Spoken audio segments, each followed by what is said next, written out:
Nagarjuna, flourished 2nd century CE, Indian Buddhist philosopher who articulated the doctrine of emptiness, shunyata, and is traditionally regarded as the founder of the Madhyamika, middle way, school.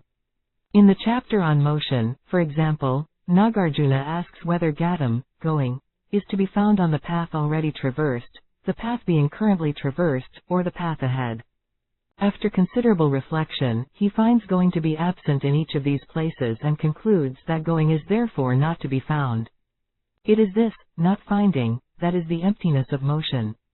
Nagarjuna does not claim that motion does not occur but rather considers that it does not exist as it is typically conceived.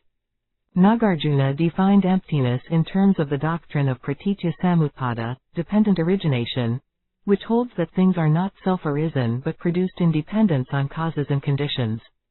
Adopting this view allowed him to avoid the charge of nihilism, which he addressed directly in his writings and which his followers would confront over the centuries. Nagarjuna employs the doctrine of the two truths, paramartha satya, ultimate truth, and samvriti satya, conventional truth, explaining that everything that exists is ultimately empty of any intrinsic nature but does exist conventionally. The conventional is the necessary means for understanding the ultimate, and it is the ultimate that makes the conventional possible. As Nagarjuna wrote, for whom emptiness is possible, everything is possible. Nagarjuna is the most famous thinker in the history of Buddhism after the Buddha himself.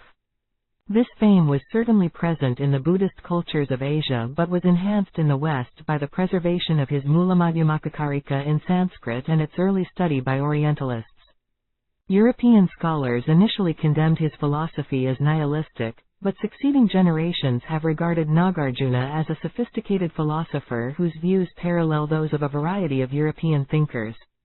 As more works of Nagarjuna were studied, he came to be understood more clearly within the philosophical and religious milieu in which he lived.